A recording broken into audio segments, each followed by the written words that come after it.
Esto es La Entrevista con Raúl Valladares. 5 días de ejercicio, el gobierno de Xiomara Castro de Celaya enfrenta un desfile de reclamos por empleos para su militancia, de docentes Proeco postergados por años, de una plaza permanente, de una escalada de costos en energía y combustibles con efecto en la economía familiar y resultado de decisiones políticas del gobierno anterior, más una crisis sin precedentes en el Congreso Nacional, motivaron importantes declaraciones del cardenal Óscar Andrés Rodríguez en el marco de los actos religiosos en honor a la Virgen de Suyapa. La presidenta de Honduras asumió el 27 de enero anterior y asistió este martes a una misa conmemorativa a los 275 años del hallazgo de la imagen religiosa, patrona del país centroamericano, auspiciada por las Fuerzas Armadas, de la que Castro de Celaya es su comandante general.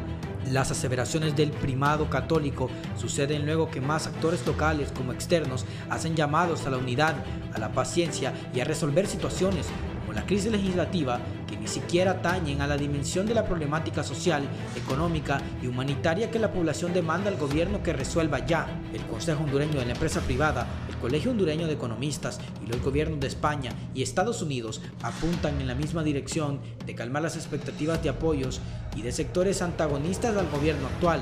El cardenal Rodríguez, reflexivo ante lo que la mandataria calificó una tragedia en el discurso inaugural el 27 de enero pasado, destacó que no existen dos Honduras, en una sola, con la cual todos sabemos colaborar para que se construya la paz y se mantenga la unidad, aseveró el patriarca, que abogó por un buen gobierno al resaltar que no tiene una varita mágica como lo han dicho algunos y viene con el corazón deseoso de ayudar a Honduras. Presidenta, no tema. Aunque grandes parezcan los problemas que va a enfrentar, los va a solucionar, expresó el purpurado a la mandataria. Además de reconocer que la crispación social y la polarización política destilan rencor, el líder espiritual cuestionó la sinrazón de las masacres que estremecen el país. En Honduras hay mucho odio, hay que sanarlo. Con eso no podemos llegar a ninguna parte, concluyó el cardenal Óscar Andrés Rodríguez. Al tomar posesión, la esposa del expresidente Manuel Zelaya dijo que Honduras ha sido hundida estos últimos 12 años y lo recibo en bancarrota. Asimismo, en un corto mensaje con 4 fotografías en su red social de Twitter este martes, Castro de Celaya subrayó: sin miedo, con fe en Dios, fe en la Virgen, fe en Honduras, saldremos adelante. Esperemos que el Congreso Nacional apruebe los proyectos en torno a la energía eléctrica, combustibles y la derogación de las zonas de empleo y desarrollo económico, manifestó el abordaje de los medios. Alrededor de la crisis de 2 juntas paralelas en el Congreso Nacional, la primera mujer presidente aseguró que el diálogo sigue abierto. La frase, no te preguntes qué puede hacer tu país por ti, pregúntate qué puedes hacer tú por tu país, atribuida a John F. Kennedy, expresidente de los Estados Unidos, sería la más apropiada para calibrar la demanda social prematura que presiona a la nueva administración del primer mandato de libre hecho gobierno nacional.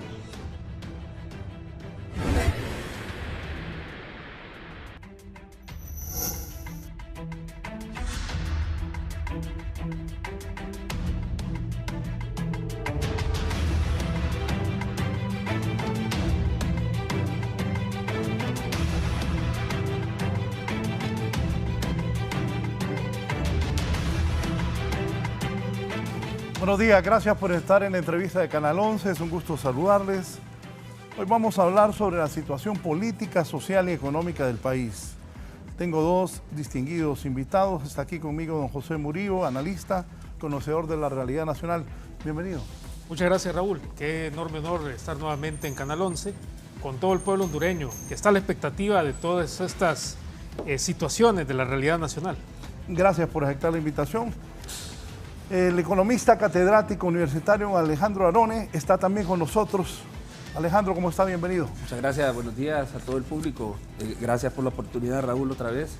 Y en realidad estamos en un momento histórico, un rompimiento de paradigmas, de modelos económicos y una nueva ruta para Honduras.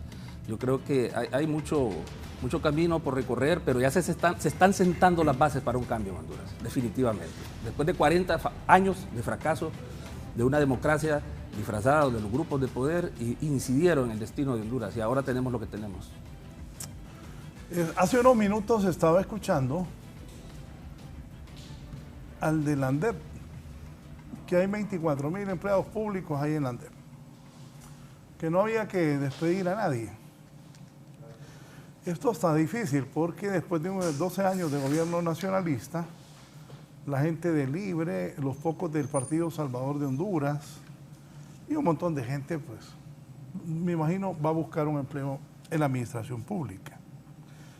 También ayer pasaba que las actuales autoridades del país, está la ministra de Finanzas, doña Rixi Moncada, está doña Rebeca Santos, que es la presidenta del Banco Central, está don Marcio Sierra, que es presidente de la Comisión Nacional de Banca y Seguro, el doctor Hugo Nepino, que está en el Congreso, pero es parte del equipo económico de esta administración. Están buscando cómo evitar que esos nombramientos de última hora que han sorprendido a muchos, nombramientos en el Banco Central y en otras instituciones que han querido dejar a funcionarios de la pasada administración. Bueno, les voy a contar una historia que yo sé en Conatel. Una persona la despidieron, le dieron 2 millones de lempiras y 2 días después la volvieron a contratar. Por favor, esas cosas no son correctas. Y debería, no sé cuánto se van a pagar en prestaciones, de dónde van a sacar ese dinero. Aquí ellos dos lo van a explicar porque ellos tienen nuevos conocimientos. Pero la situación está así. A 5 días de asumir el poder, un conflicto delicado en el Congreso, diversos sectores presionados por un empleo que está pasando. Y también transmitimos desde las afueras de la presidencial. Están unos maestros que le sacaron una ley el 20 de diciembre. Cualquiera pensaría, hicieron esa ley para dejarles esclavo al nuevo gobierno. Sí. Al sacar el 20 de diciembre la ley, ahora los maestros dicen que les tienen que cumplir cuando la ley fue aprobada el 20 de diciembre. Yo recuerdo por qué el doctor Horizon Velázquez, que Dios lo tenga en su gloria, fue destituido de su cargo. Horizon era un hombre político y era ministro de Salud, a meter gente al Ministerio de Salud. Y le dijeron, doctor, no haga eso, que no hay presupuesto. Y a la gente le dan un acuerdo y la gente cree que ya está contratado y no sabe si hay o no hay fondos. Esos problemas ya están aquí. Bueno, al asumir el poder, voy a iniciar con don José Murillo. Hay 5 días ya del nuevo gobierno, la situación del Congreso, y eso que estamos hablando de sectores presionados por empleos, y el gobierno con los clavos que le deja la administración anterior y algunos vivos exfuncionarios que quieren recetar una millonada de prestaciones, se recetaron, y otros quieren que los dejaron en cargos para poder demandar al Estado. Su análisis inicial, por favor. Muchas gracias, Raúl, y de nuevo un saludo al pueblo hondureño. Creo que es importante recordar que estamos saliendo de 12 años de gobierno nacionalista, 8 años, y debo decirlo, de gobiernos que sí tuvieron legitimidad electoral, 4 años que eran de gobierno ilegítimo, con una reelección inconstitucional, contraria a la voluntad del pueblo hondureño, en la que se configuró uno de los fraudes más descarados de nuestra historia reciente. Pero estos 12 años son como la punta del iceberg, porque en realidad desde que regresamos supuestamente a la democracia y a hacer valer los derechos de los ciudadanos, en realidad hemos tenido una serie de gobiernos que lo que han hecho es mal administrar el Estado, el gobierno, la cosa pública. Han visto el Estado como su hacienda personal e inclusive con aires de aristócratas quieren dejar a sus hijos y a sus nietos la conducción del gobierno, lo cual es totalmente incorrecto y contrario al espíritu de la democracia. Ahora, durante todos estos años hemos dejado tantas cosas inconclusas: la reforma agraria, la reforma de seguridad, la reforma de justicia, que todavía es un pendiente muy grande, la reforma electoral, que es un pendiente para los diputados del Congreso Nacional y para el pueblo hondureño, y reformas en materia económica que mejoren la calidad de vida del país. Y yo creo que a partir de todos esos pendientes y del deseo de cambio es que el pueblo se volcó masivamente a darle su voto de confianza a Xiomara Castro y a muchos diputados que ahora integran el Congreso Nacional. Un Congreso Nacional que surge con grandes divisiones y que ha generado una crisis nacional que nos ha dejado también mal posicionados internacionalmente, que está afectando la democracia, está degradando nuevamente el Estado de Derecho de nuestro país. Y son también herederos, al igual que Xiomara, y lo ha dicho perfectamente bien Raúl, de muchas malas decisiones a nivel del Congreso Nacional y a nivel de, digamos, del Ejecutivo. Si usted va saliendo de un gobierno tan criticado como el de Juan Orlando Hernández, rodeado por esas vinculaciones oscuras con la narcoactividad, la criminalidad organizada, a acciones represivas, autoritarias, pero también con malas gestiones a nivel de gobierno, usted no va a generar nombramientos para dejárselos al siguiente gobierno. Esa es una forma de degradar a priori un gobierno entrante que ha generado muchas expectativas, pero que tampoco tiene, como bien lo ha dicho un líder religioso nacional, una varita mágica para resolver de la noche a la mañana 30 años de malas decisiones, pero sobre todo 8 años de mal gobierno. Y es importante tomar eso en cuenta. El Ejecutivo está heredando un país con una economía degradada, con un tejido social totalmente fracturado, y está heredando instituciones que han sido degradadas como resultado de la corrupción, la impunidad, es decir, que no se toca el corrupto en Honduras, y también el clientelismo político. Y el Congreso Nacional hereda las malas leyes, que más bien yo diría que son leyes que atentan contra la dignidad humana y contra los intereses sagrados del pueblo hondureño, y la labor del Congreso Nacional va en 2 vías, simultáneas, porque el país no puede esperar.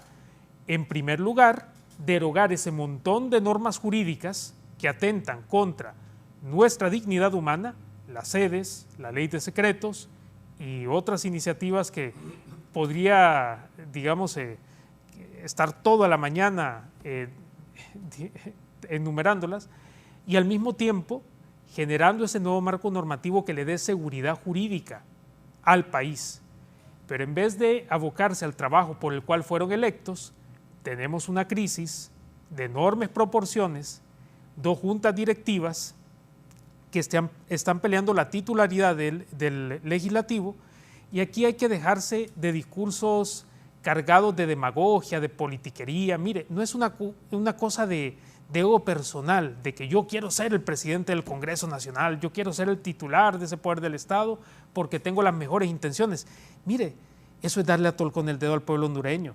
Ahí lo que se está jugando en realidad es qué grupo de poder es el que va a asumir las riendas del Estado, porque siempre lo hemos manifestado de esta forma. Para salvar la democracia y el Estado de Derecho, se comienza con el Congreso Nacional.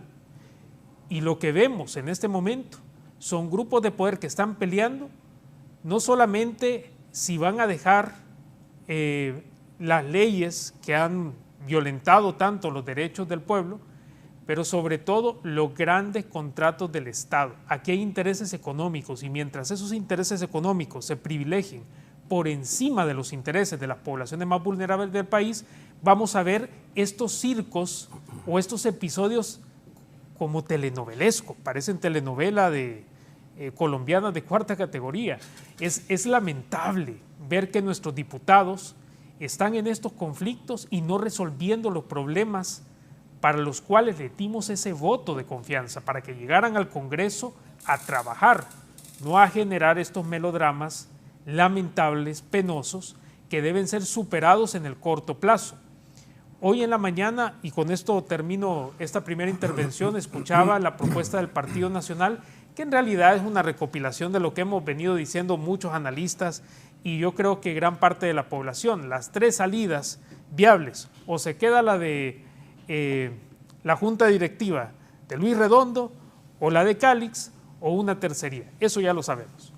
Aquí lo importante es destacar que este es un problema político que debe ser resuelto de manera pronta y contundente por la clase política en bienestar o en beneficio de toda la población hondureña, y sobre todo para rescatar esta democracia que francamente Estos gobiernos que he mencionado, los últimos 12 años de gobierno, lo han dejado en cenizas. Dígame, licenciado. Sí, definitivamente. Este es un momento histórico en que en forma concreta el pueblo se ha manifestado para romper con el status quo. Un status quo que ha estado definido claramente por los intereses de grupo.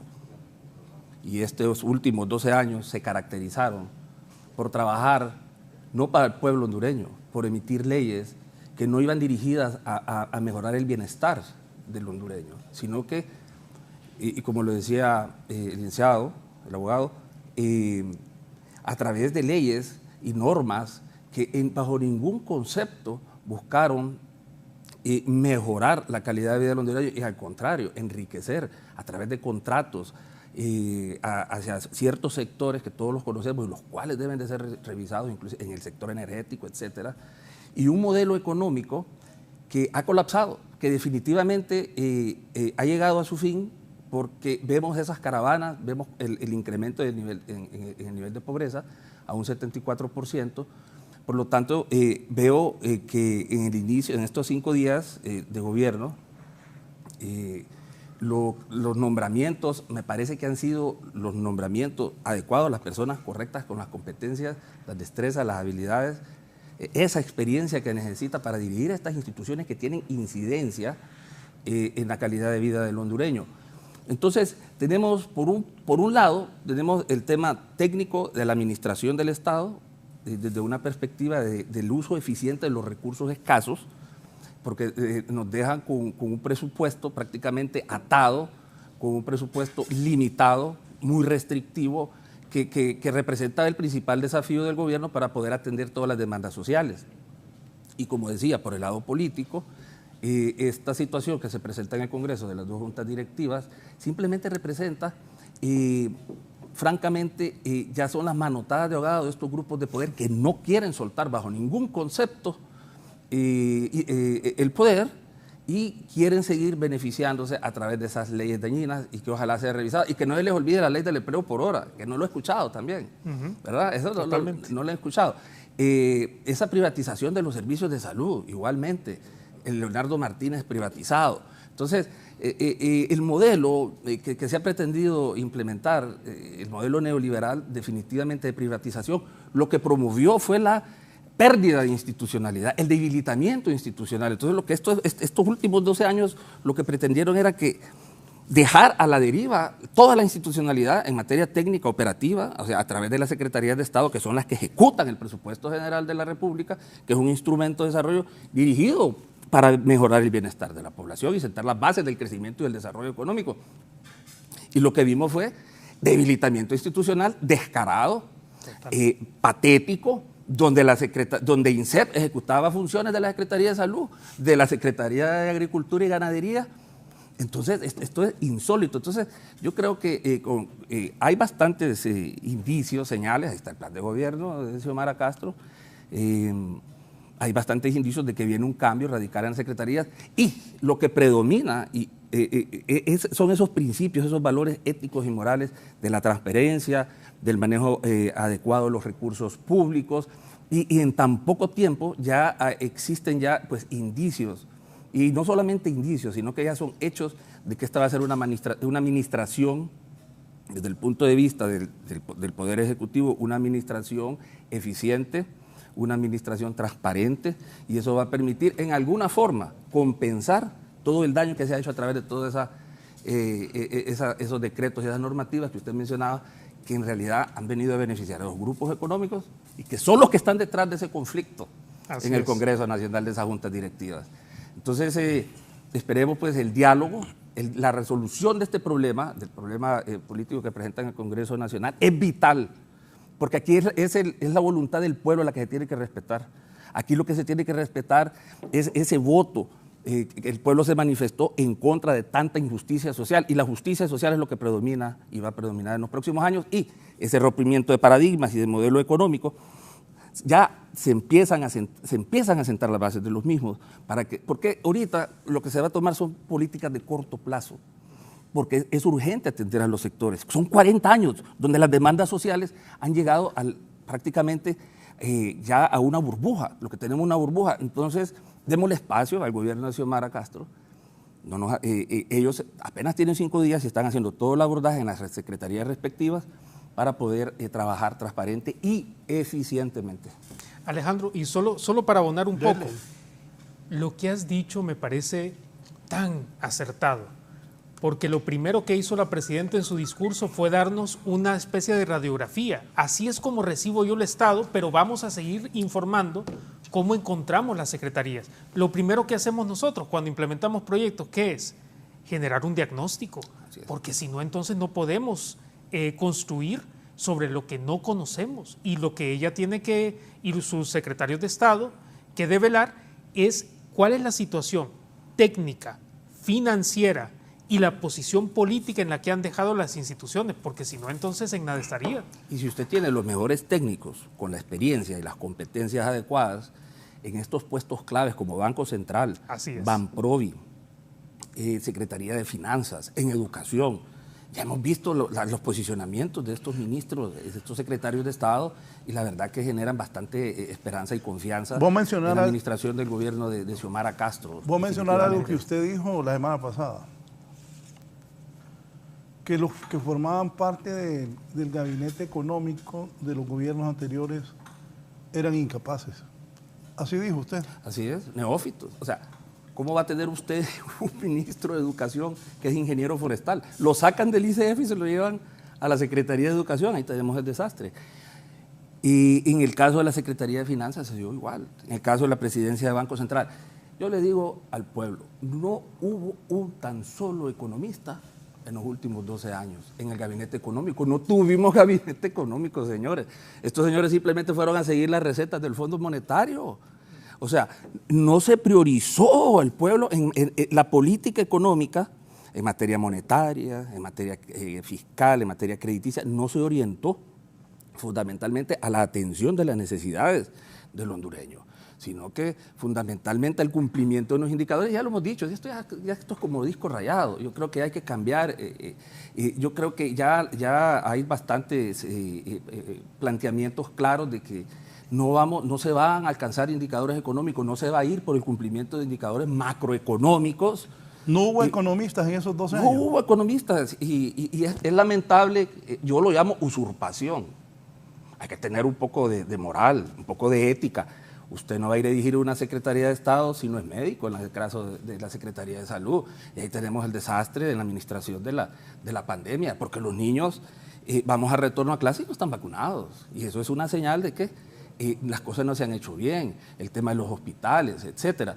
Entonces, ojalá, históricamente deja un mal sabor, nos deja a los economistas un mal sabor, porque en realidad vemos una macroeconomía en números, son sanos, que de alguna forma es un mal necesario, porque nos permite ese visto bueno del Fondo Monetario, nos permite tener acceso al crédito, los inversionistas extranjeros ven esos indicadores, pero señores, y la pobreza, el hondureño, la calidad de vida, no engranan esos indicadores con la situación de pobreza que hay en Honduras. Entonces, y toda esa gama de política monetaria más bien iba contracíclica, definitivamente hasta que surgió la pandemia se empiezan a implementar la política económica de programas, fideicomisos, Banprovi, Banco Central, apoyo a MIPYME y otros créditos, pero lo hicieron 10, 11 años después, que si lo hubieran hecho desde un inicio, el apoyo crediticio a los sectores productivos, oiga, la historia sería diferente. El sector agrícola no hubiera generado todas esas caravanas y el sector agrícola fuera autosuficiente, y es un tema de seguridad alimentaria y estamos en bastante riesgo todavía. ¿Qué me dice hasta el momento? ¿Qué me dicen ambos? Ayer fue nombrado como presidente de Banprovi, el expresidente del Banco Central, también estuvo en la Empresa Nacional Portuaria. El licenciado Edwin Araque es el nuevo presidente de Banprovi. La licenciada Rebeca Santos, que fue ministra de Finanzas, es presidenta del Banco Central de Honduras.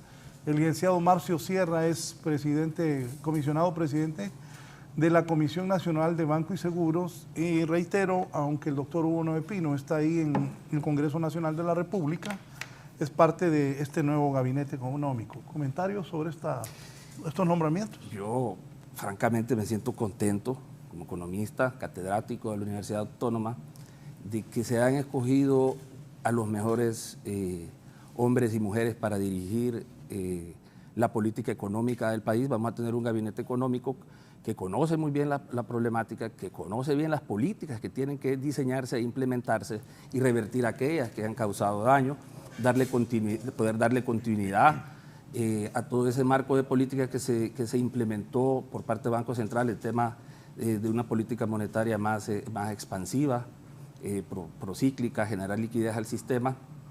Pero yo, en lo particular, como docente de la carrera de Economía de la Autónoma, y como investigador, yo propondría que hay que ir viendo una reforma crediticia.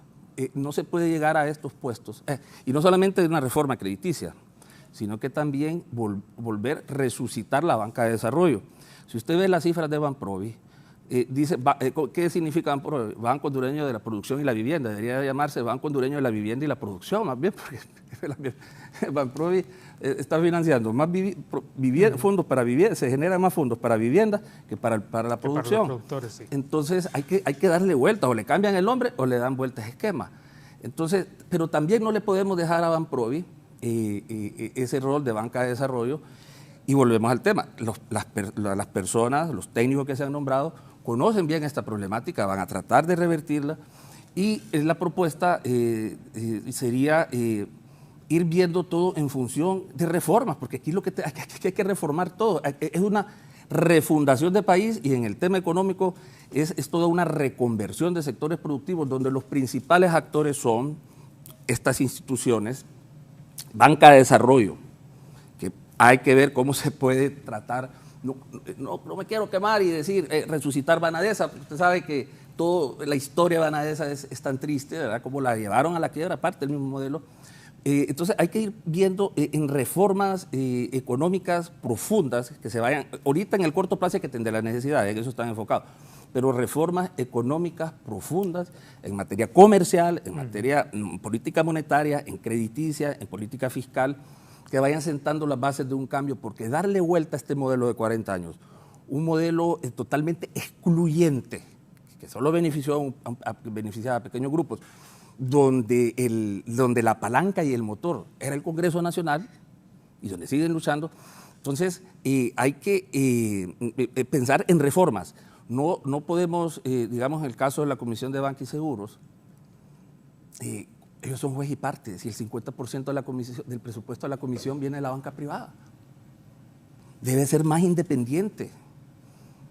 Entonces, ¿en qué forma podemos flexibilizar las normativas para que la banca sea más efectiva en la canalización de esos recursos públicos, del público, que son los ahorros?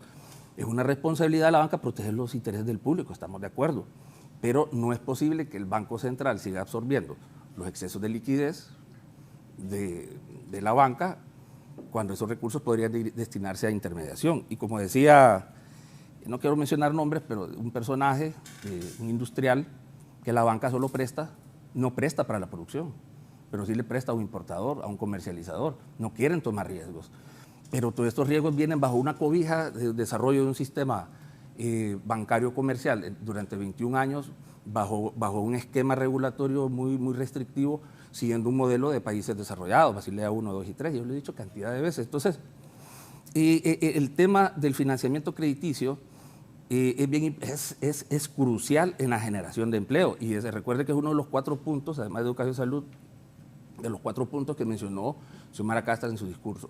Generación de empleo, y la generación de empleo se pasa por el fortalecimiento de los sectores productivos, el sector agrícola, hay un tema de seguridad alimentaria, e igual la promoción de la inversión. El tema de la inversión privada y la promoción de inversión. El programa 2020 prometía 600.000 empleos, recuerda, y con sueldos que superaban hasta los $10.000 las personas que estaban a la cabeza.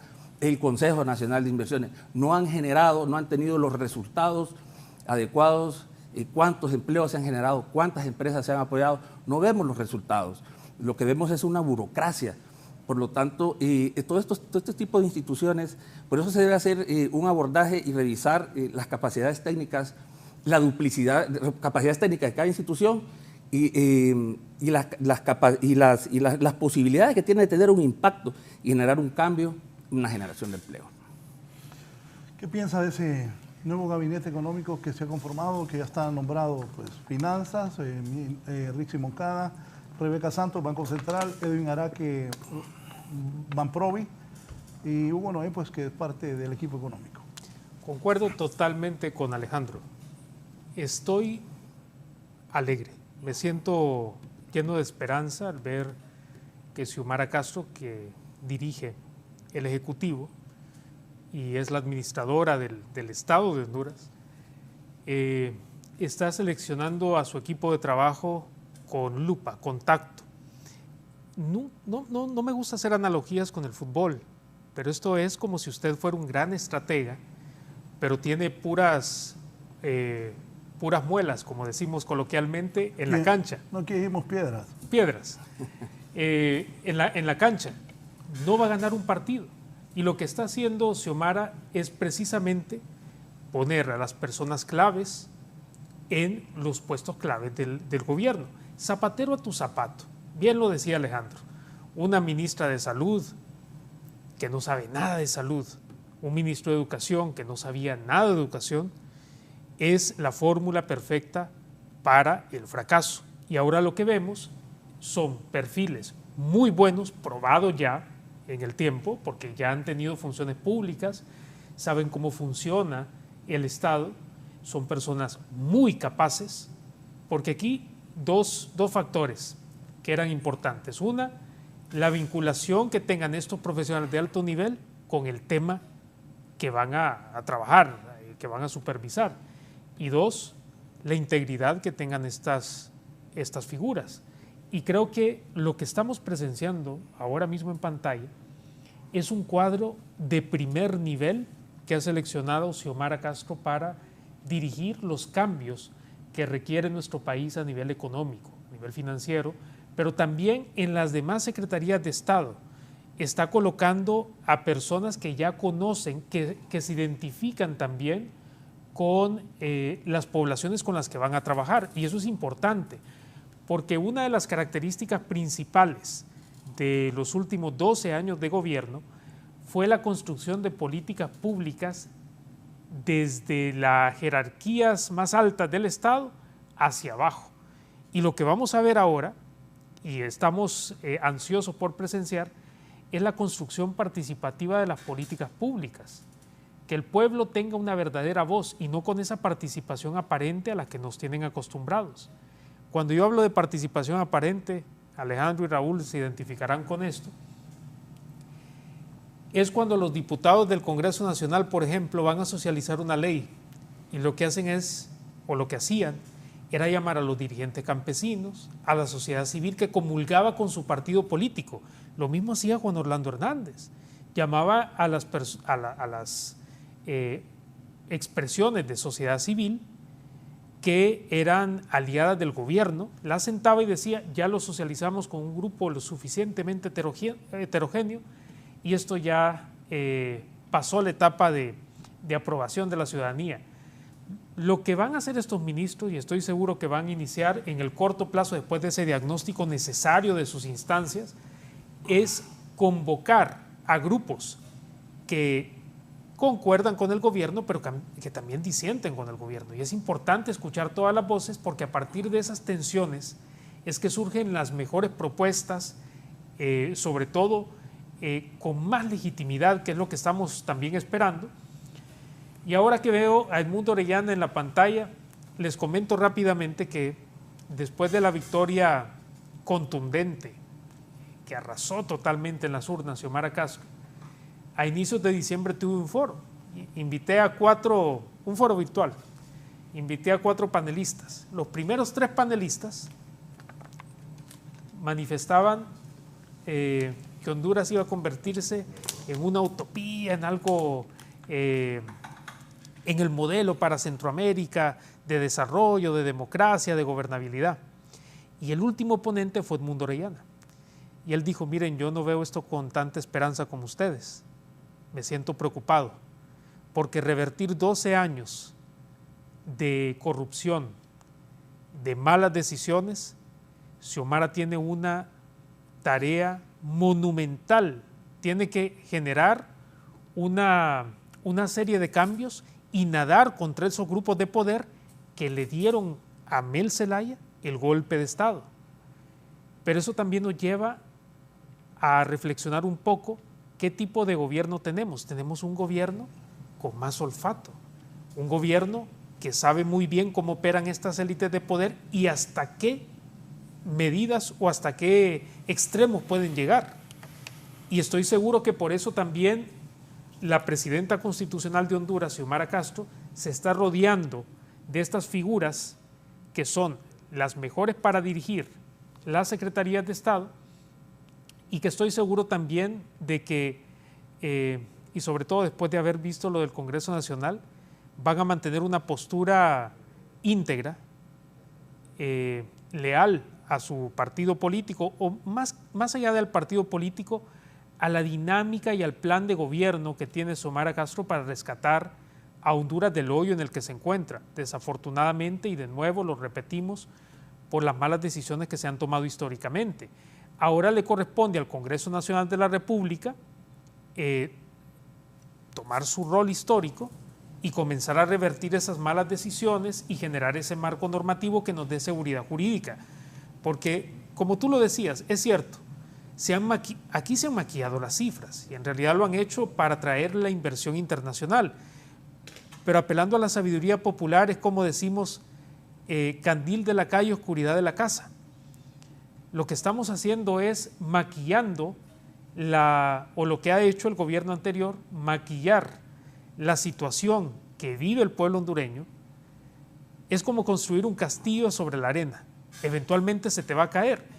Y lo que necesitamos son cimientos sólidos. Y para eso creo que tenemos a los mejores constructores, que son esos personajes que acabamos de ver en pantalla, que son el cuadro de Xiomara Castro para refundar, reconstruir, yo diría que casi resucitar un Estado que quedó en cenizas por esta guerra campal que tuvimos de corruptos y corruptas que llegaron al Estado simplemente a saquearlo y que al final, mire, no, como decíamos hace unos minutos, no se conformaron con dejarnos un Estado en ruinas, sino que pusieron a sus cuadros para que los heredara Xiomara Castro y para que boicotearan la buena intención de la presidenta de generar un mejor país.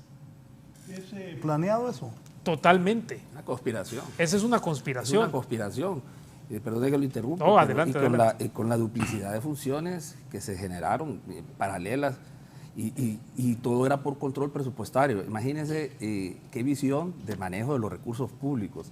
Voy a controlar los presupuestos de las secretarías de Estado y las voy a concentrar en una coordinación general de gobierno. A finanzas se le quitaron un montón de potestades. Se lo digo en forma científica. Se ha logrado comprobar que la manipulación y el uso discrecional de los recursos públicos se concentraba, pero no con la intención de generar unos recursos para programas, proyectos que fueran efectivos, que fueran dirigidos a las necesidades del hondureño. Entonces ahora es la oportunidad para hacer un gobierno más pequeño, pero ¿cómo lo vamos a ver más pequeño si sigan con los nombramientos y con todas esas contrataciones que se dieron a última hora? Entonces, pero sí hay que buscar un gobierno más pequeño, más eficiente, electrónico y devolver la institucionalidad a cada secretaría de Estado es muy importante y yo creo que los actuales personeros secretarios de Estado de la presidenta, nombrados por la presidenta Xiomara Castro lo tienen muy claro, devolver esa institucionalidad y recuperar ese espacio perdido implica revisar los presupuestos de cada una. Los planes operativos anuales van en función de las necesidades, no van en función el que yo creo, porque fueron tan irresponsables de manejar la cosa pública y el presupuesto, que dirigían más recursos a seguridad y defensa, abandono total a educación y salud.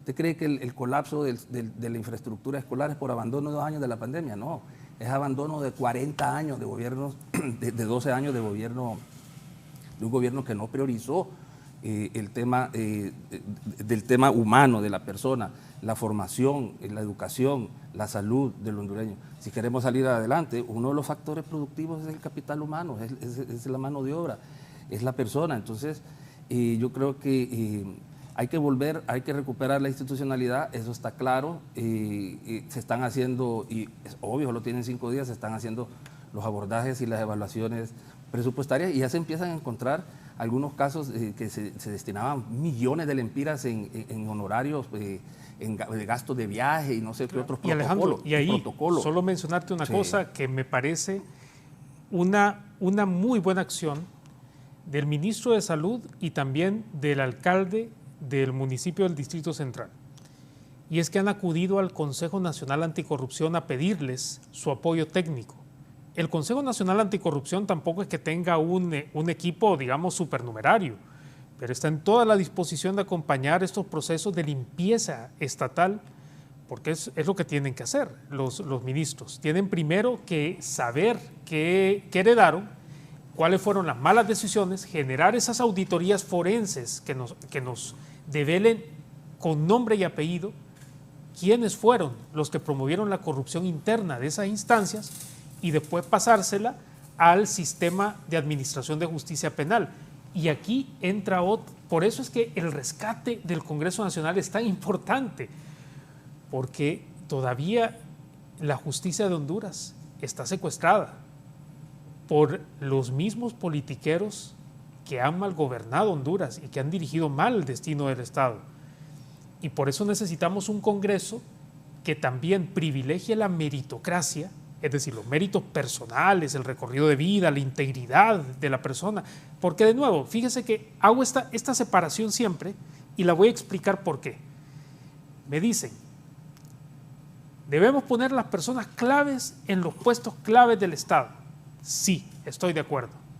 Pero ¿de qué sirve poner un profesional de alto nivel si no tiene ética? Claro. Si va a ir a robar, porque aquí el nombre y apellido de la corrupción no es Juan Pérez, el campesino del interior del país. Aquí son médicos, son abogados. Si fue un abogado el que se religió inconstitucionalmente, pues.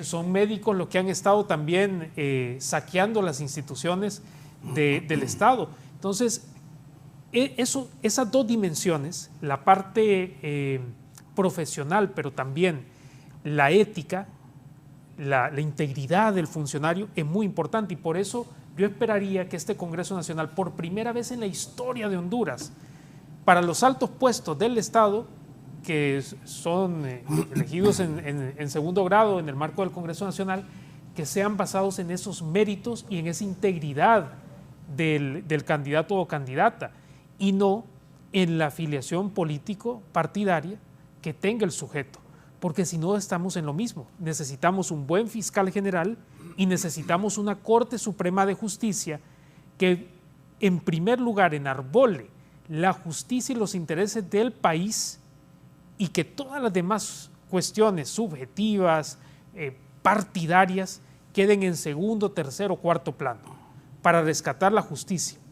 Porque de nada le va a servir a estos ministros pasar los casos de alta corrupción al sistema de justicia penal si ahí van a quedar en la impunidad como siempre.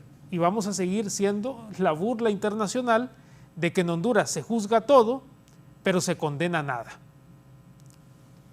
Voy a hacer una pausa. También buen día, me dice Adonai Castro.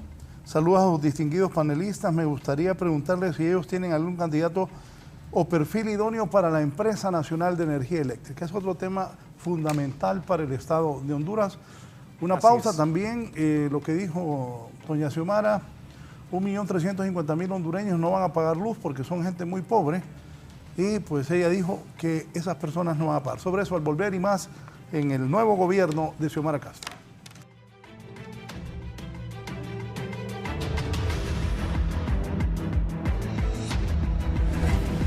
Ya volvemos con más de la entrevista con Raúl Valladares.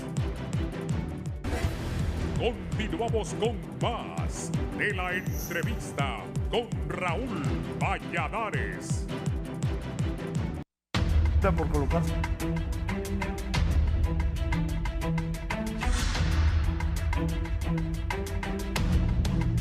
Bien, hablemos del ENE. Ese tema de Adonay Castro es correcto. La ENE es fundamental para el gobierno de la presidenta Xiomara Castro. Ella anunció que 1.350.000 hondureños pobres que no pueden pagar la luz, no van a pagar la luz. ¿Quién va a gerenciar la ENE? ¿Cómo van a hacer? También el discurso. Aquí tengo dos personas muy inteligentes que me hablan. El discurso de toma de posesión fue claro. Dijo, debemos la luz a los que la han vendido siempre. Se van a sacar préstamos, que me corrijan ellos que saben, van a sacar préstamos a los organismos internacionales para seguir pagando esa luz. Dijo prácticamente que era ser usureros. Ese discurso fue claro, duro, fuerte, directo. El mensaje de la presidenta fue contundente. ¿Qué piensa de eso? Eso es lo que nosotros llamamos un ciclo vicioso, un ciclo perverso. Y es precisamente lo que la presidenta, de forma muy valiente, categórica, denunció en su discurso presidencial, que me parece que ella también rompe con esos discursos políticamente correctos que tienen la mayoría de los que asumen en un acto protocolario la presidencia de la República. Ella no, ella aprovechó para develar cómo está el Estado de Honduras, cómo lo recibe, pero sobre todo los temas prioritarios que su gobierno va a trabajar de la mano con una ciudadanía activa a la que ella le ha pedido, inclusive de manera expresa, que la acompañe en estos 4 años, que van a ser 4 años de un gobierno muy, muy duro para ella y para su secretario de Estado. Pero el tema del ENE siempre ha sido y siempre ha tenido altibajos muy, muy fuertes para la ciudadanía. Número 1, porque impacta directamente a las poblaciones más pobres, y 2, porque está rodeado de actos de corrupción que han sido investigados, pero de nuevo, y esta es la gran frustración que tenemos como ciudadanía, no se brindan soluciones permanentes, sostenibles en el tiempo, y número 2, no se castiga a la alta corrupción que se deriva de los contratos, grandes contratos, que a veces son incumplidos, y eso genera también insatisfacción ciudadana. Pero más allá de la percepción que pueda tener la ciudadanía, creo que es importante, como lo ha dicho el televidente que le escribió, que se ponga una persona que sea técnicamente competente, que pueda hablar con los sectores involucrados, es decir, con los trabajadores, que pueda invertir en la tecnología necesaria, pero también es fundamental que la sociedad en general audite, vea de manera permanente y acompañe estos cambios, porque esta medida, que ha sido catalogada por muchos como una medida eminentemente populista, y escuchaba a la actual oposición, que hace unos días era gobierno, que era una medida a lo Venezuela, como decían ellos, pues fíjense, estimados miembros de la nueva oposición, que esta medida es correcta, esta medida es justa, esta medida es precisamente por lo que le dieron golpe de Estado a Mel Zelaya, porque favorece a las poblaciones más pobres y, francamente, perjudica de una u otra forma, porque se le pasa la factura a los que verdaderamente consumen, digamos, este recurso valiosísimo para nosotros, pero sobre todo porque a partir de esta reforma que beneficia de nuevo, y quiero reiterar, a los más necesitados, a los más pobres, vulnerables de nuestro país, obliga a la empresa y obliga también al Estado a generar nuevas medidas que más bien, de nuevo, y de manera, como lo decimos coloquialmente, se le pase la factura a aquellos que sí gastan, y que son las grandes empresas, que son las grandes transnacionales, que es importante también mencionarlo, que por ese tipo de intereses es que no se resuelven los problemas, no solamente del ENE, sino que de toda la institucionalidad. Y bien lo decía Alejandro, mire, se ha degradado casi todas las instancias que prestan servicios públicos. Es una cadena, por eso le llamábamos un ciclo vicioso. Y el ciclo vicioso de Honduras es así. Yo pongo una persona como titular para que genere corrupción. La corrupción, ¿qué hace? Degrada al que presta servicios públicos. La degradación de los servicios públicos implica una disminución de la calidad de vida del pueblo hondureño. Un pueblo hondureño, una población que después decide migrar fuera del país, tomar la ruta migratoria, que es sumamente peligrosa, para llegar al norte y conseguir mejores condiciones para él y para su familia, que es válido buscar mejores condiciones, pero deberíamos tener los entornos habilitantes para hacerlo aquí en Honduras. Y por eso importante será, fundamental será, que revirtamos ese ciclo vicioso por un ciclo virtuoso, en el que tengamos personas que lleguen a resolver los grandes problemas, despolitizar, descongestionar las instancias estatales, los servidores públicos, que cumplan con su misión y que aquí los que tengan dinero y poder paguen lo que corresponde y que los contratos sean adjudicados a las empresas que verdaderamente puedan brindar esos servicios o esos servicios para los cuales, digamos, han sido contratados. Y muy importante, la sabiduría popular no se equivoca. En río revuelto, ganancia de pescadores. Solo que en Honduras cambiamos un poquito la fórmula. En instituciones corruptas, ganancia de corruptos.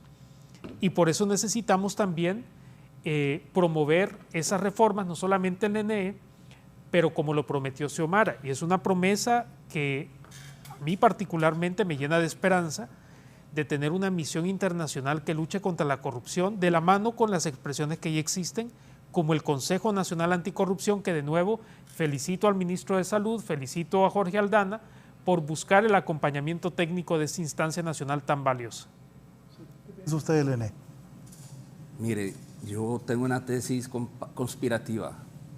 La no aplicación de la Ley General de la Industria Eléctrica se debe a que la misma se trató de implementar para beneficiar al final a ciertos grupos económicos. ¿En qué baso mi tesis conspirativa? Se empiezan a emitir una cantidad de contratos a generadores y incluir ciertas cláusulas en los mismos contratos que no tienen ninguna lógica financiera ni ninguna lógica de mercado y que más atentaban contra los ingresos de la ENE. ¿Cómo le va a pagar usted potencia firme a una generadora que no lo tiene, en el caso de una eólica? ¿Por qué se tardó tanto la adjudicación de los 450 megas?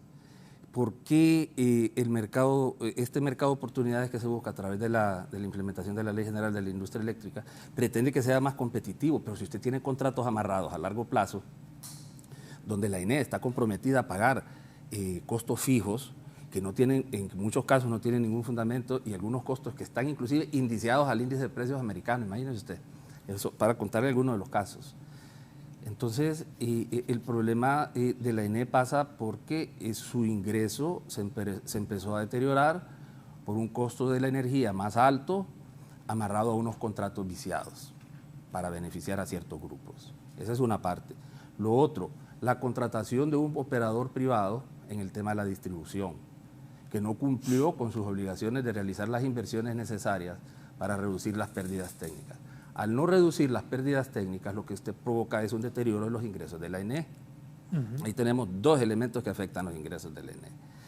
Entonces, estos dos elementos más los otros gastos operativos, como el servicio y la amortización de la deuda que va generando la ENE anualmente, que en este caso, imagínense que el flujo de caja al inicio del año, el flujo negativo de 11.000 millones de pagos de generadores, que se heredó del año pasado. Entonces, ¿qué sucede? Hay que recurrir al endeudamiento y eso genera solo en bonos soberanos 1.500 millones de pagos de intereses. Ese es otro aspecto que afecta a los ingresos de la ENE, más los gastos, otros gastos operativos, sueldo y salario que sobrepasan los 1.200 millones de lempiras, más otras ineficiencias en el gasto que provocan al final una pérdida financiera.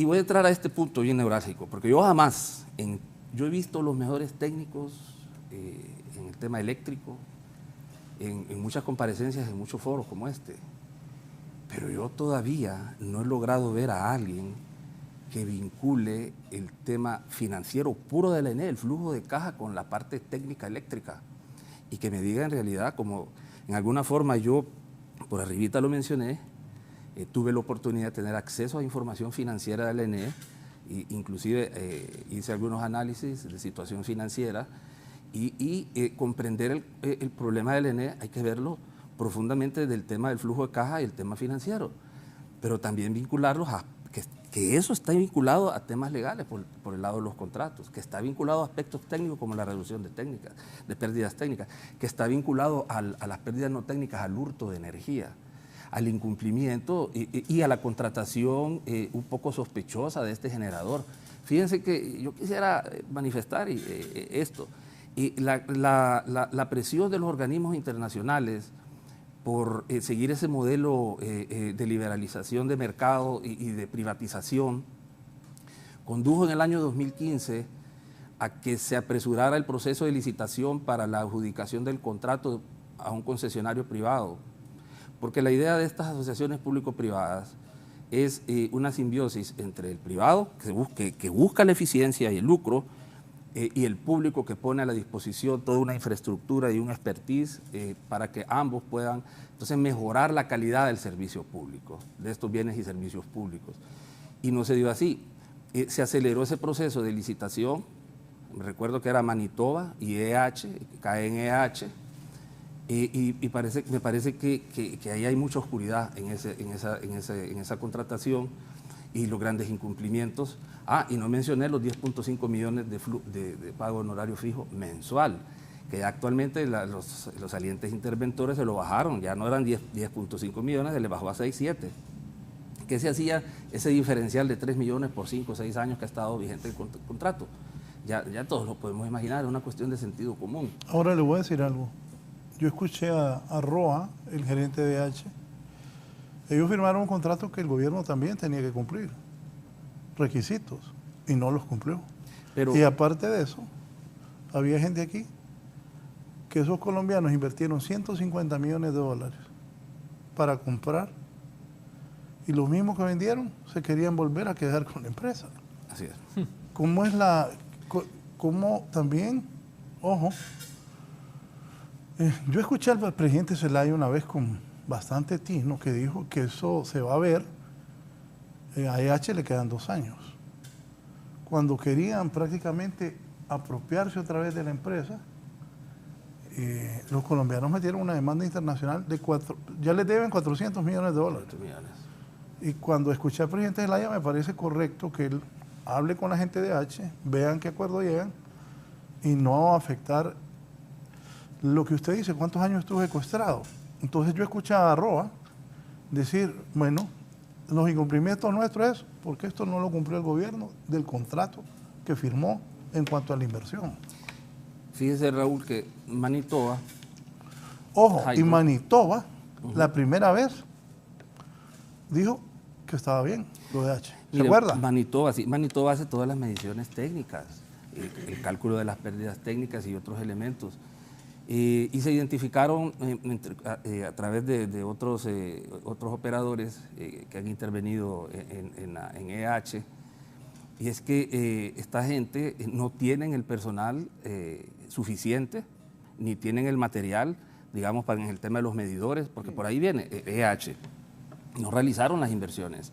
Entonces, todo el proceso de inversión que tenía que realizar EH para reducir las pérdidas técnicas no se realizó. Y repito, ese hombre insistía que el gobierno había firmado un contrato donde el gobierno iba a invertir cierta cantidad, o sea, hacer inversiones en la mejora del ENE para ellos desarrollarse también. Fíjese que hay un elemento bien interesante ahí. ¿Por qué el gobierno no realizaba las inversiones? No estoy defendiendo al gobierno, estoy hablando de la ENE. Sí, claro. Ambos. ¿Por qué no la realizaba? Porque su flujo financiero se fue deteriorando. Yo hice un análisis de inversiones del ENE. Una y pregunta, encontré ¿usted qué sabe que de los eso? únicos fondos de inversiones venían de los organismos internacionales. Por eso, pero ¿usted BID. qué sabe de eso? ¿Y entonces para qué firmaron ese contrato? Por eso le digo. No hay- o sea, no- Fue la misma presión de Yo los... no soy tan inteligente, pero me dio razón. Claro, ¿no? por eso le digo, de una tesis conspirativa, ¿por qué firmar tan aceleradamente el contrato? La presión de los organismos internacionales. Y nunca se calculó el valor agregado de distribución. Y una serie de incumplimientos al final, que lo que tenemos es una institución que llega a un déficit aproximadamente de los 72.000 millones de lempiras, pero si le sumamos el déficit de caja de 11.000, llega a los 80.000 millones. Y es aquí también donde hay otra confusión. Una cosa son pérdidas técnicas y otra cosa son pérdidas financieras. La ENE genera pérdidas financieras de 4.200, 4.300 millones de lempiras al año, producto de todo lo que yo he expuesto. Entonces, ¿cómo darle vuelta a ese flujo financiero? Es ahí donde entra una gerencia donde va a vincular el flujo de caja, donde se va a sentar y va a ver qué aspectos están afectando mi flujo de caja. Yo ya mencioné esos aspectos. Y un monitoreo corríjame. preciso y microscópico de una gestión financiera eficiente, toda una reestructuración y una reforma de la ENE, toda una reingeniería financiera y ver la parte técnica y el financiamiento tan importante. La ENE no tiene recursos para invertir, solo algunos fondos que son provistos por el Banco Interamericano de Desarrollo. No hay inversión en transmisión. Corríjanme algo. ¿Es la ENE el principal problema del país? El principal problema fiscal, Ajá, ok. totalmente, y siendo una institución muy vinculada al tema del desarrollo. ¿Por qué una institución como la ENE, la energía, es un tema de desarrollo? Porque el costo de la energía incide en la estructura de costos de las empresas, y esto lleva entonces y genera un impacto en las utilidades que ellos esperan y los bienes y servicios que ellos venden, obviamente aumentan su precio y esto tiene un impacto inclusive en el consumo final. Entonces, en el tema de la tarifa quiero mencionarlo. Todo este deterioro que se presenta en los ingresos del ENE, obvio, la ley lo permite, la CRE tiene que revisar el pliego tarifario e incrementar la tarifa. Pero ¿qué sucede? La tarifa, una vez que sale el subsidio, termina el subsidio que aprobó el gobierno saliente, entonces las tarifas quedan tan altas que se lleva de encuentro a todas estas personas de bajos recursos, y por eso viene la propuesta de Xiomara Castro, y lo dice en su discurso inaugural, la presidenta constitucional Xiomara Castro lo dice en su discurso inaugural, que va a dar un subsidio a todos los consumidores que tienen un consumo de 150 kilovatios o menos. Entonces, el subsidio, fíjese que es interesante, tiene dos aspectos que hay que resaltar. Beneficia al consumidor de bajos ingresos. Como una persona pobre que no gana ni los 5.000 lempiras mensuales va a pagar 3.000 de luz. Entonces, me parece que eso es, ya son elementos que denotan el compromiso social de este gobierno con el pueblo. Muy bien. Y lo positivo de un subsidio también es que obliga al gobierno, y siendo este un gobierno responsable y que busca el rescate del ENE, le va a pagar el subsidio al ENE. Porque actualmente las obligaciones, según las mediciones que se han hecho, que tiene el Estado en relación a subsidios, descuentos por tercera edad, llegaban casi a los 5.000 millones de lempiras. Entonces, pero si no se honran estas cuentas, el flujo de caja del ENE se va a seguir deteriorando en el 2022. Y también, hay que decirlo, la mora de la ENE, las cuentas por cobrar, solo el gobierno le debe 3.500 millones de lempiras al ENE. Y ahí entra la administración central, entran las alcaldías y las descentralizadas. Entonces, cualquier autoridad que llegue a la ENE tiene que limpiar todas esas cuentas por cobrar, hacer una auditoría forense. Ya tengo entendido que se ha contratado una firma auditora externa que está haciendo una auditoría de los estados financieros 2020. Esto va a permitir todo el desastre financiero que se ha manejado, porque las auditorías privadas que se hicieron externas en años anteriores concluyeron de que no se podía emitir una opinión en firme de la situación financiera del ENE en vista del incumplimiento y la calidad de la información que presentaba la ENE. Entonces, en la actualidad entiendo que se está haciendo una auditoría del 2020, 2019, 2020, y esto va a permitir las bases para conocer la verdadera. Y ojo, si no tenemos estados financieros auditados, en realidad podría ser que la situación financiera de la ENE sea peor de lo que conocemos. Y repito, ¿pueden ser maquillados también? Pueden ser, no es que sean maquillados, sino que es el desorden, la falta de los controles financieros contables adecuados, donde la información está muy disgregada y no se maneja. Es un tema operativo. Mire, aquí, financiero. para mí, y ahora voy con usted, ¿qué piensa de esto? Tienen que poner en ENE gente que super sepa, desde el gerente y todos los que tengan cargos importantes, gente que sepa, no llenar de políticos. Así es. Perdone que lo interrumpe, Raúl. Ahí no puede llegar una persona a aprender. El que tiene que llegar a hacer. Y llevar su equipo técnico, de asesores también, para que pueda abordar todo el problema integral del ENE, porque pasa, como le digo, pasa por lo técnico, pasa por lo financiero. Entonces, tiene que ser un equipo que ya conozca, tiene que ser gente que haya estado dentro del ENE, gente que conozca la problemática y toda la génesis de la problemática del subsector eléctrico, y no hay tiempo para ir a aprender.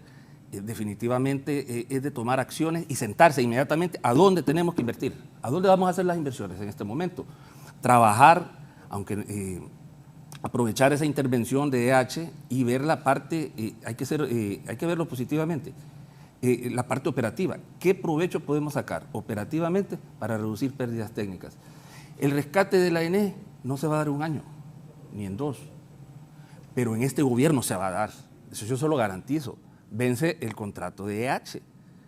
Ya son 3.200 millones que entran al flujo de caja del ENE. Y si usted reduce pérdidas técnicas por 3, 4 puntos en este periodo, óigame, usted puede revertir el flujo de caja, puede hacerlo un nuevo flujo positivo de 4.000 millones de lempiras. Y podríamos quedar con un estado de resultados y un flujo de efectivo. Pero ahí viene la bola de nieve. El pago a los generadores, ese es el dolor de cabeza. No, bueno, pero ahí la presidenta fue clara. El mensaje de la presidenta en este tema de la ENE fue claro. ¿Josué qué piensa de la ENE? Bueno, yo creo que Alejandro ya lo ha tocado en su totalidad. Es un muy buen análisis el que nos ha presentado, pero creo que voy a retomar la última frase que tú dijiste, Alejandro. No podemos, bueno, en este caso la presidenta de Honduras no puede darle esta tarea, yo diría que gigantesca, a una persona que no sepa del tema. Muy por el contrario, debe llegar a generar esas... mire, lo que no pudo hacer los interventores lo tiene que hacer una persona. Y de eso hablábamos también en la pausa, o creo que antes del programa, que esperaríamos que la nueva presidenta de Honduras no nos llene de comisiones interventoras, que no nos llene de comisiones de transición, no importa la nomenclatura que le dé. Esos que estaban en la interventora del ENE, que fueron a hacer nada, exactamente, solo a cobrar un montón de pistos, ahora quieren ver si los dejan. ¿Qué tal esos? Que los corran a todos esos. Solo fueron a cobrar y no hicieron nada. Que los corran. Mire, le pongo un ejemplo. Usted tiene una empresa, vaya. Usted contrata un administrador, que en este caso sería el secretario de Estado, el director de esa entidad. Y esa persona le dice, yo no puedo resolver este problema. Necesito que usted nombre 3 personas, que por lo general siempre nombran 3, ¿verdad? Para que ellos resuelvan el problema que yo no puedo. Usted va a nombrar un secretario de Estado o un director para que llegue a poner orden en la casa, para que llegue a dar los lineamientos estratégicos, para que resuelva los problemas. Y lo mismo pasa con los presidentes de la República. Si los presidentes comienzan a delegar todos los problemas en comisiones, eso solamente es un testimonio de su incompetencia manifiesta. Lo que necesitamos son, y lo tenemos afortunadamente, una presidenta que entienda cuáles son los problemas, que ya tenemos el plan de gobierno de Xiomara Castro, que allí también están descritos los problemas y las posibles soluciones, y que se nombren a las personas correctas. Que hace unas semanas decía que precisamente esa va a ser la medición del pueblo de los primeros días de gobierno de Xiomara Castro. Número 1, a quienes coloca como secretarios de Estado o como directores. Número 2, qué proporción y en esto creo que sí nos está quedando corto un poco los nombramientos de mujeres titulares de las Secretarías de Estado versus los hombres en Secretarías de Estado, y creo que no llegamos ni al porcentaje del 30%. Tres, y lo mencionaba, el involucramiento de su familia en la toma de decisiones, que también eso es importante y es un factor que estamos observando. Y número 4, su relación con los demás poderes del Estado. Y creo que en ese aspecto, en ese último aspecto, Xiomara Castro está o ha tenido un papel verdaderamente importante en el marco de la crisis del Congreso Nacional. Fíjese que ella fue sujeta de muchas críticas cuando llegó a los bajos del Congreso. Y yo creo que más bien fue un acto de valentía y bajó las tensiones tener a la presidenta, bueno, en ese momento a la presidenta electa de la República en los bajos del Congreso, tanto para las fuerzas de seguridad como para los simpatizantes del Partido Libertad y Refundación que estaban en ese momento en el Congreso Nacional. Así que creo que ha tenido un papel protagónico, importante. Ella está buscando el diálogo, está buscando la paz también del país, pero necesitamos entonces, número 1, tener un Congreso que resuelva esos problemas, y regreso al tema del Congreso porque es el que está generando la inestabilidad democrática en este momento. Y número 2, necesitamos también a una ciudadanía que acompañe esas reformas de manera permanente y que no pierda solo porque he estado recibiendo muchos mensajes, te ves demasiado alegre como analista político de que Xiomara sea presidenta, y cómo no, señores. Está alegre. Estoy alegre y no lo voy a ocultar tampoco, soy un ciudadano hondureño, tengo todo el derecho de estar contento de que llegue una persona a generar cambios como el que estamos hablando de la NE, que va a bajar la tarifa para las personas de bajos recursos económicos, que va a generar políticas públicas de abajo hacia arriba, que es la perspectiva correcta, y que va a tratar de sanear todo el andamiaje estatal. Pero al mismo tiempo, siempre vamos a acompañar estos procesos, y creo que la mayoría de la ciudadanía, desde una perspectiva de apoyo crítico al gobierno, porque no hay que perder tampoco ese enfoque crítico, siempre propositivo, cuando las cosas no caminen de la mejor forma. Y creo que también hay que darle un margen de espera a la presidenta constitucional, porque de nuevo, y como le dijo el cardenal, no tiene una varita mágica para cambiar la realidad del país de la noche a la mañana. Sería muy injusto, ¿no? Ahí veo mucha ansiedad de la gente, de conseguir trabajo, conseguir chamba, que todo va a cambiar de la noche a la mañana, y no es fácil. Sí. El galón de gasolina está altísimo, y la luz está cara, o sea, no es fácil gobernar. No. Ayer hablaba con un miembro del gabinete de gobierno y le decía, no, una cosa es la campaña, que es bonita, que uno anda en los pueblos, anda abrazando a la gente, hay que dar alegría. Gobernar es otra cosa, gobernar es difícil. Y no digamos, en un país como Honduras, que somos, desgraciadamente, de los países más pobres, o el más pobre de América Latina, no la tenemos fácil. No la tiene fácil el gobierno de doña Xiomara, yo al igual que él, y que todos los hondureños queremos que doña Xiomara le vaya bien, que al gobierno le vaya bien, porque si le va bien el gobierno nos va bien a todos, y es lo que queremos mejorar. Hay que darle el espacio, apenas 5 días. Sí, hombre. Y tenemos que recordar que el gobierno no tiene por qué ser el principal generador de empleo. El principal generador de empleo en una economía del sector privado. Se hablaba en el discurso de una socialdemocracia, fue el concepto. A eso solo le faltó una cuñita, socialdemocracia y mercado. Un mercado donde participa el sector privado, donde se deben de crear las condiciones necesarias para que el sector privado genere esos empleos. Entonces ya entra el tema de cómo generar más recursos para dirigir al sector privado que pueda invertir, hacer sus inversiones, y un ambiente macroeconómico que permita poder desempeñarse adecuadamente y que tire muy buenas señales al exterior para que vengan esos capitales extranjeros a generar el empleo que tanto necesitamos, ya que el Estado tiene un presupuesto muy restringido, entonces no le podemos dejar esa labor. Ahora, el papel del Estado como mediador, el facilitador que sienta las bases para promover la generación de empleo a través de la reconfiguración y la reconversión de sectores productivos va a ser fundamental. Entonces, hay que ver al Estado así, no como el principal generador de empleo. Hay muchas presiones ahorita en el gobierno, ya hemos visto manifestaciones de ciertos activistas de Libre, con todo derecho, porque ellos trabajaron buscando empleo en ciertas secretarías de Estado, pero hay que darle espacio. Cada secretario de Estado ahorita está haciendo los análisis respectivos, analizando los presupuestos y las capacidades que tiene para contratar.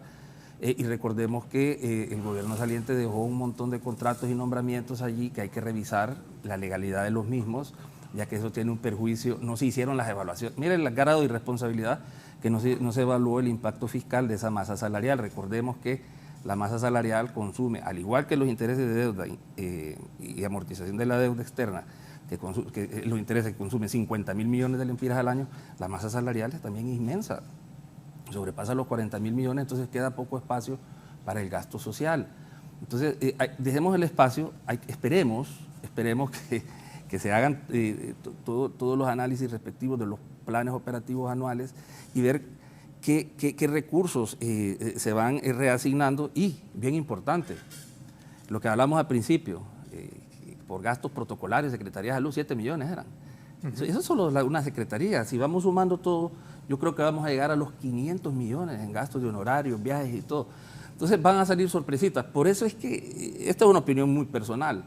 Mire, con solo el combate a la corrupción, va a haber una compensación de ingresos o va a haber una disponibilidad de recursos, espero que sea así. O sea, es una percepción, porque recuerde que el tema de corrupción es un hecho evidente, que puede ser medible y punible, y perseguido, castigado, pero ¿cómo cuantificar cuánto se destinó a todos estos actos y abusos de poder y abuso del uso de los recursos públicos del pueblo? Entonces, yo quiero saber, a ver cuándo sale esa noticia, que al haber dejado de destinar tantos recursos para este programa de crédito, que iba destinado más que para los mismos miembros del partido saliente y no ver con distingo político a la gente que iba a obtener ese crédito, ese beneficio de un programa social. Entonces, quisiera ver yo el resultado de una revisión de todos los programas y proyectos y los recursos que se manejaron en estos 8 años, nefastamente, y ver esa disponibilidad, Dios quiera, esos recursos se puedan redestinar entonces a gasto social, especialmente a educación y en el tema de salud. Y no olvidemos, miren, no me estoy saliendo del tema, pero dentro de todos estos análisis presupuestarios y utilización eficiente de los recursos públicos, un compromiso legítimo, un compromiso que en realidad que ya está en manifiesto por parte de la presidenta Xiomara Castro, hay que revisar francamente, pensar en reformas estructurales, reformas institucionales es lo que necesitamos en este país. Y esas reformas institucionales por todas las secretarías de Estado y devolviéndole la institucionalidad y dándole los presupuestos. Los presupuestos nacen en base a las necesidades, nunca se hizo. Las asignaciones presupuestarias no se hicieron, lo que dijeron los técnicos de salud, por eso el abandono.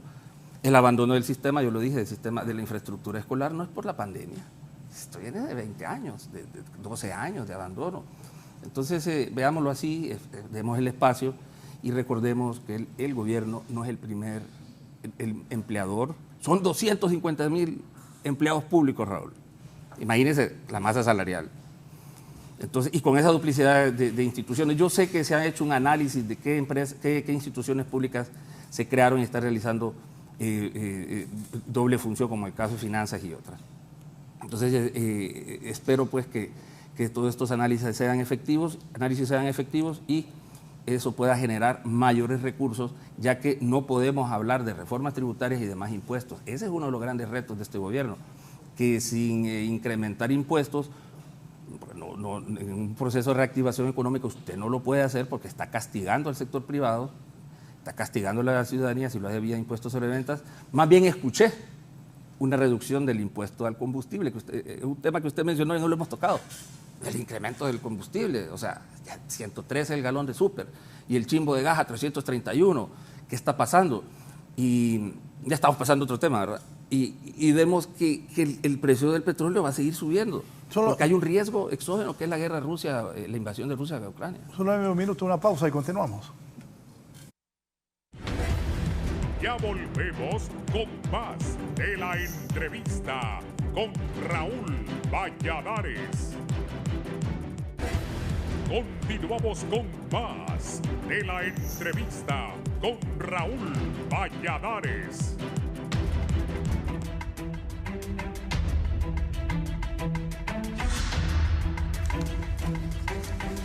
Otro problema es la empresa hondureña de telecomunicaciones Hondutel. ¿Qué piensa de todo eso?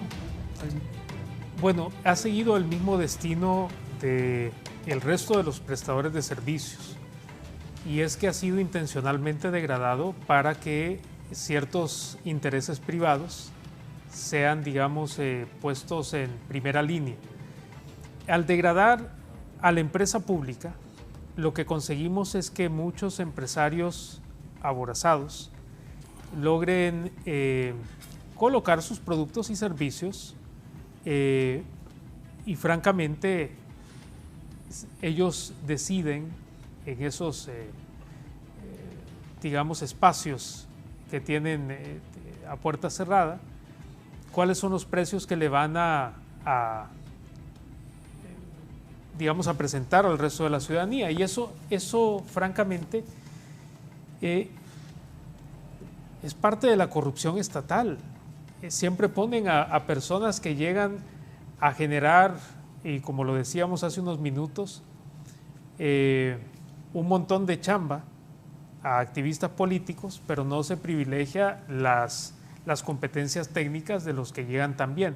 Hay dos tipos de funcionarios dentro de estas estructuras y dentro de toda el andamiaje estatal. Los funcionarios políticos, que son los que llegan ahí apuntados por el presidente o presidenta, que ya estamos, y lo hemos dicho, tenemos un buen gabinete de gobierno, y está el funcionario técnico, que es el que trabaja día a día y, contrario al funcionario político, tiene una permanencia más prolongada dentro de la estructura.